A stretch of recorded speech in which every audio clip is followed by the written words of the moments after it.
మంచిర్యాల జిల్లా లక్సిటిపేట మున్సిపాలిటీ ఎన్నికల కౌంటింగ్ లో తీవ్ర గందరగోళం నెలకొంది. 3వ వార్డుకు సంబంధించి 2 బ్యాలెట్ బాక్సులకు కవర్ సీల్ లేకపోవడం వివాదానికి దారితీసింది. దీనిపై ప్రత్యర్థులు తీవ్ర ఆందోళన వ్యక్తం చేశారు. ఈ సందర్భంగా కాంగ్రెస్ అభ్యర్థులు అక్రమాలకు పాల్పడ్డారంటూ ఇతర అభ్యర్థులు ఎన్నికల అధికారులతో వాగ్వాదానికి దిగారు. కౌంటింగ్ ను తక్షణం నిలిపివేసి సీసీ ఫుటేజ్ ద్వారా స్పష్టత ఇవ్వాలని అభ్యర్థులు డిమాండ్ చేస్తున్నారు.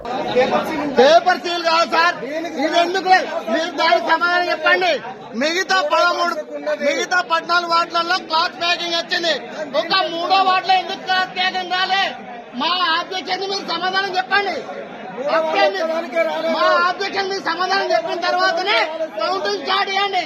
ట్రైనింగ్ ఉండదా? చూడండి, పేపర్ సీల్ తో సంబంధం లేదు. అక్కడ క్లాత్ ప్యాకింగ్ దానికి కూడా ఉంటుంది. చూడండి, క్లాత్ ప్యాకింగ్ దానికి కూడా ఉంది.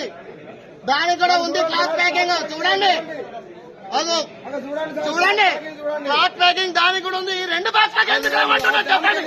ఈ 2 బాక్స్లకు ఎందుకు క్లాత్ ప్యాకింగ్ ఉండదు? ఎందుకుండదు సార్ తేడా? మరి దీనికి ఎందుకు చేయలేదు అంటున్నాం మేము.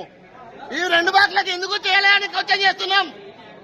చెప్పండి, ఈ 2 బాక్స్లకు ఎందుకు చేయలేదు క్వశ్చన్ చేస్తున్నాం మేము. చూపించండి అప్ టు డేట్.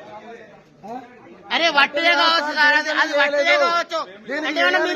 సార్ అది వట్టిదే కావచ్చు. దీనికైనా మార్కింగ్ ఇచ్చుకున్నారా?